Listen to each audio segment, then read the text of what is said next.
სალამი მოგესალმებით, ვაგრძელებთ ჯონ მაკარტურის საუბრების ქართულ ენაზე ატვირთვას. ეს არის ბიბლიური კითხვები და პასუხები.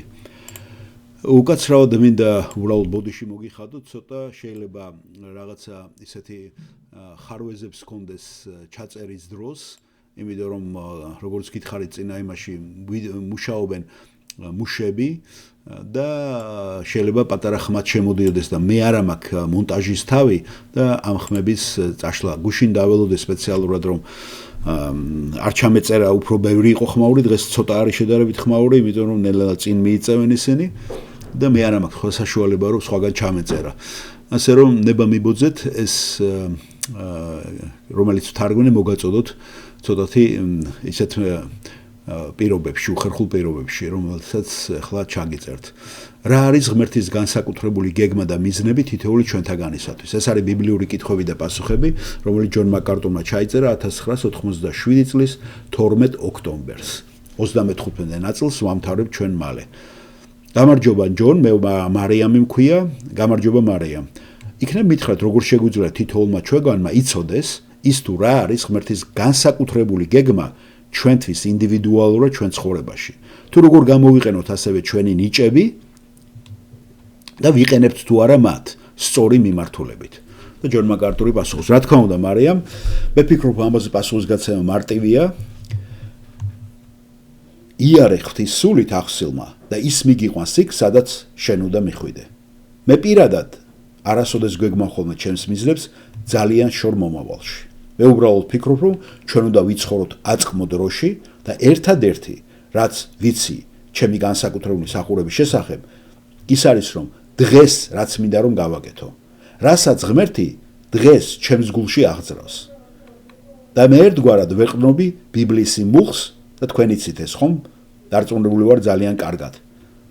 მიხარეთ უფალში და ის მოგცემთ, გაიხარეთ უფალში და ის მოგცემთ თქვენი გულის სურვილს და წადლს. მე ნამდვილად მჯერა სულიერი ცხოვრების ამ ნაწილის და არ მინდა სიტუაციის ზედმეტად გამარტივება, მაგრამ ჩვენი სულიერების დიდი ნაწილი შეიძლება დაიყვანოს ფსალმუნის 36 ფსალმუნის ამ მეოთხე მუხლზე და ამ პრინციპზე. ეს იმის გამო ხდება, რომ თუ მე ვტკბები და ვხარობ უფალში, ამის მერე ის ჩემს გულში უკვე სურვილებს აღძრავს, ხოლო შემდეგ კი ამ სურვილებს თავად უფალი აკმაყოფილებს და ასრულებს. როდესაც საქმე ეხება, როგორც თქვენ ახსენეთ, თქვენ ნიჭებს, მე გირჩევთ, რომ არ მიხვიდეთ კომპიუტერთან და არ შეეცადოთ გაარკვიოთ იქ, თუ რა არის თქვენი ნიჭები. და არ ეძებოთ რაღაცა სხვა ადამიანებისაგან, რაღაცა ეს, რომ სხვა ადამიანებმა გითხრან რა არის თქვენი ნიჭები. ნუ წახვალთ ამ ანალიზზე. როცა თქვენ სული დადიხართ, რისი გაკეთებაც მოგწონთ, როდესაც სული დადიხართ, აკეთებთ იმას, რისი გაკეთებაც თქვენს გულს უხარია და იღებ შესაბამის სახის პასუხსაც.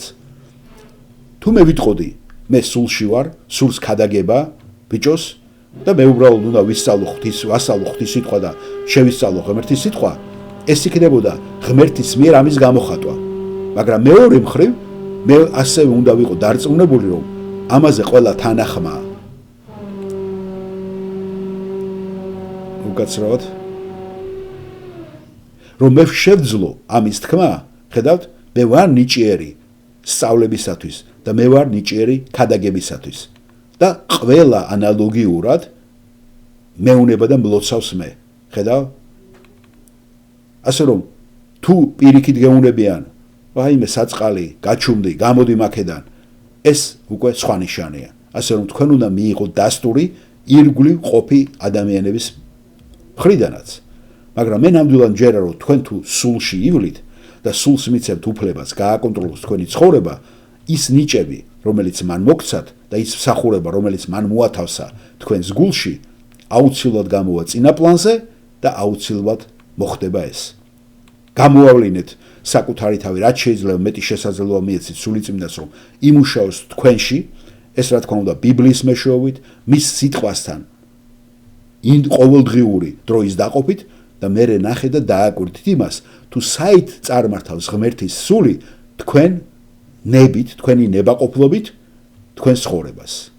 და მარიამი, მადლობას უხდის, ეს შესანიშნავი პასუხია ჯონ, დიდი მადლობა. გმადლობთ მარიამ, თქვენს ამ საინტერესო კითხვისათვის.